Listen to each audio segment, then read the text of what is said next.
فأعوذ بالله من الشيطان الرجيم بسم الله الرحمن الرحيم سبحان الذي أسرى بعبده ليلا من المسجد الحرام إلى المسجد الأقصى الذي باركنا حوله لنريه من آياتنا إنه هو السميع البصير صدق الله العظيم. محترم سامعین کرام،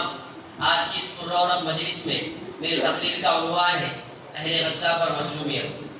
اے امت مسلمہ کے نوجوانوں، اے سامعین کرام، ہم میں سے کون ہے جس نے اخبارات کے صفحات پر، ٹیلی ویژن کے اسکرین پر فلسطینی بچوں اور نوجوانوں کے بہادر اور کارناموں انجاموں کو اپنے آنکھوں سے نہ دیکھا ہو، جنہوں نے دشمنوں کی گولیوں، ان کے میزائلوں اور ان کے ٹینکوں کا مقابلہ اپنے ننگے جسموں سے کیا ہے، جو دشمنوں کے بھاری بھرکم عسکری آلات کے سامنے خدا پر ایمان کی طاقت سے لبریز، خدا اور رسول کی محبت سے بہراور سینوں کے ساتھ کھڑے ہوئے ہیں. یہ ایسے معصوم بچے ہیں جن کا اسرائیلی فوج تعاقب کر رہی ہے، ان پر گولیاں برسائی جا رہی ہیں، میزائل برسائے جا رہے ہیں، آتش و آہن کے دہانے کھولے جا رہے ہیں. ان کا جرم صرف اتنا ہے کہ انہوں نے بندروں اور خنزیروں کی اولاد اور شیطان کے بندوں کو اس عربی اسلامی سرزمین سے کھدیڑنے کا عزم کر رکھا ہے، جس کی گود میں شب معراج میں محمد عربی علیہ السلام کی گزرگاہ اور قبلہ اول کا شرف رکھنے والی مسجد اقصی واقع ہے. یہ ایسے غیور اور باہمیت بندے ہیں جن کے سینے میں ایمان کی آگ دہک رہی ہے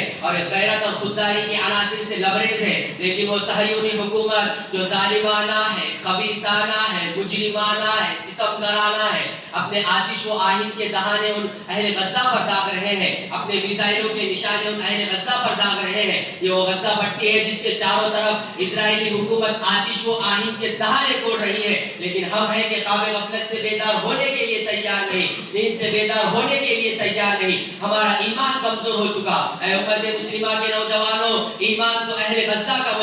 مضبوط ہے اور ان میں اتحاد بھی موجود ہے. آج 1 سال سے اوپر کا عرصہ گزر چکا، وہ آج بھی وقت کی سب سے سپر پاور طاقت یعنی اسرائیل کے سامنے ڈٹے ہوئے ہیں اور ان کا مقابلہ کر رہے ہیں. لیکن ہمارے اندر بات اتحاد کی بھی ہے اور محبت کی بھی ہے اور تعلیم کی بھی ہے اور تزکیے کی بھی ہے. ان سب کی ضرورت ہے اور ضرورت اس بات کی بھی ہے کہ اتحاد کو قائم کرنا ہے. اے امت مسلمہ کے نوجوانوں، اسرائیل کا ظلم اہل غزہ پر کچھ اس طرح سے بڑھ چکا ہے کہ ٹپکتا خون، سسکتی آہیں، جلتی بستیاں، دہکتی آگ، بے گور کفن لاشیں، بلکتا بچپن، بھوک سے بیتاب ادائیں، تاران ہوتی مقدس قبائیں، لہو روتی لاچار ممتائیں،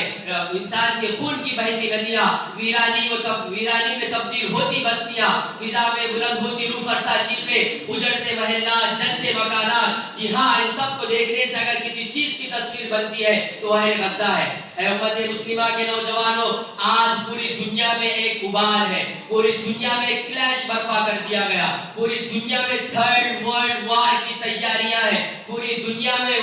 ظلم کا نظام ہے، پوری دنیا میں وقت کے فرعون ہیں جو دندنا رہے ہیں. ظاہر ہے کہ ان کا مقابلہ اصلاً اسلام سے ہے اور اسلامو فوبیا کی بیماری پوری دنیا میں پھیل چکی ہے. آج غزہ کی سرزمین پر فلسطینی بچے، فلسطینی عورتیں یہودیوں کے ہاتھ، صلیبیوں کے ہاتھ، صہیونیوں کے ہاتھ ذبح کی جا رہی ہیں. مکانات ان پر بمباری کر کے گرائے جا رہے ہیں، مکانوں کی تہوں میں، مکانوں کے نیچے ان کے چتڑے اڑ رہے ہیں، ان کو بموں سے مارا جا رہا ہے، بھوک کی موت ان پر مسلط کر دی گئی. لیکن جو تماشا دیکھ رہے ہیں، تماشا دیکھ رہی ہے سعودی حکومت، امارات کی حکومت، مصر کی سب سے کمینی، خبیث اور گندی حکومت اور اردن کی مجرم حکومت جو تماشا دیکھ رہی ہے. یاد رکھو، ان سب کا خاتمہ طے ہے. جس طرح ان غزہ والوں کا انہوں نے حال کیا اور جس طرح ان یہودی ملعونوں نے، ان عیسائی ملعونوں نے ان کے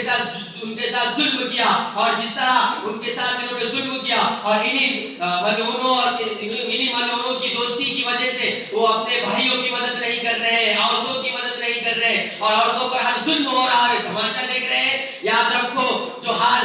غزہ کے لوگوں کا ہوا یہی حال ان کا بھی ہوگا. یاد رکھو، جو بڑے بڑے ٹاور بنائے جا رہے ہیں دبئی میں اور ابو ظبی میں اور سعودیہ میں اور جہاں گئی، ان سب ٹاوروں کو دیکھو گے کہ مرنے میں تبدیل ہے اور ہزاروں لاکھوں انسانوں کی لاشیں تڑپ رہی ہے جن پر یہ اعتماد کر رہے ہیں، جس خبیث امریکہ کے فوجی اڈوں کی بنا پر اور اسرائیل کے تعلقات کی بنا پر، اور یہ اپنے بھائیوں کی مدد نہیں کر رہے. یاد رکھو، جو حال ان کا ہوا اس سے زیادہ سخت سے سخت اللہ کا عذاب ان پر آئے گا. اے امت مسلمہ کے نوجوانوں، اہل غزہ سے آتی ہوئی اور فلسطین سے آتی ہوئی صدا ہمیں یہ بتا رہی ہے کہ ہماری بوٹیاں بھی کر سکتی ہیں، ہمارے جسموں کے ٹکڑے ہو سکتے ہیں، ہم ذرات میں تبدیل تبدیل ہو سکتے ہیں، لیکن ہمارا عقیدہ لا غالب الا اللہ، ہم ٹیکنالوجی کے مقابلے پر کھڑے ہو کر ہمارا بچہ، ہمارا بوڑھا، ہمارا نوجوان کھڑے ہو کر کہتا ہے لا نخاف الا اللہ۔ اے امت مسلمہ کے نوجوانوں، میں کہنا چاہتا ہوں اہل غزہ سے، اے اہل غزہ، تمہیں جنگ فیقتل او یغلب کی شکل میں کب جیتو گے اس کا فیصلہ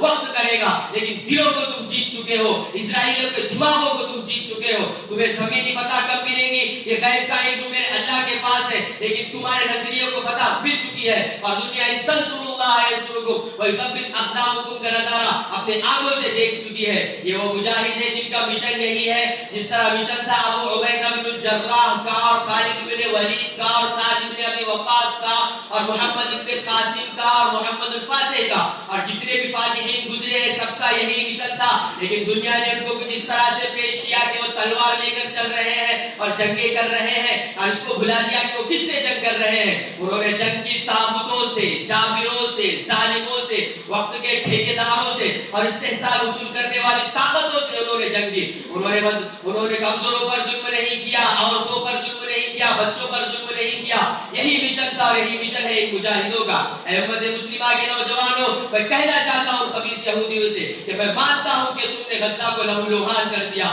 میں مانتا ہوں کہ اسماعیل ہانیہ تمہاری سازش کا شکار ہو گئے، میں مانتا ہوں کہ یحییٰ سنوار تمہاری سازش کا شکار ہو گئے، لیکن جھنڈا ان ہاتھوں میں آئے گا جو نہ صرف فلسطین میں گاڑیں گے بلکہ اہل غزہ اور فلسطین اسرائیل کا نقشہ بدلیں گے نہیں بلکہ بٹا کر رکھ دیں گے۔ وہ آج بھی پورے عزم کے ساتھ کھڑے ہوئے ہیں، کہہ رہے ہیں ستون دار پر رکھتے چلو سروں کے چراغ، جہاں تک ستم کی یہ سیاہ رات چلے۔ وہ آج بھی پورے عزم کے ساتھ کھڑے ہوئے ہیں اور کہہ رہے ہیں جہاں بھی دنیا میں مظلوم ہے وہ سب سے کہہ رہے ہیں زندگی کیا ہے، تڑپ، کشمکش، جستجو، جسے چین آ گیا اسے موت آ گئی۔ ادھر مجاہد کہہ رہے ہیں کہ شہادت ہے مطلوب مقصود و مومن، نہ مانے غنیمت نہ کشور کشائی۔ ادھر علامہ اقبال فرماتے ہیں دنی ان کی ٹھوکر سے صحرا و دریا، سمٹ کر پہاڑ ان کی ہیبت سے راہی۔ وہ آج بھی پورے عزم کے ساتھ کھڑے ہوئے ہیں اور اسرائیل کا مقابلہ کر رہے ہیں۔ آج اسرائیل کو بھی یہ پتہ لگ چکا ہے کہ وہ ایک تھکی ہاری ناکامی جنگ لڑ رہا ہے جس کا کوئی فائدہ نہیں۔ اے امت مسلمہ کے نوجوانوں، اصل جو چیز ہے وہ ایمان ہے اور ایمان کا یقین ہے۔ اللہ تعالیٰ سے دعا ہے کہ اللہ تعالیٰ بھی ہمیں ایسا یقین کامل عطا فرمائے اور شہادت کی موت نصیب فرمائے۔ آمین۔ وآخر دعوانا الحمدللہ۔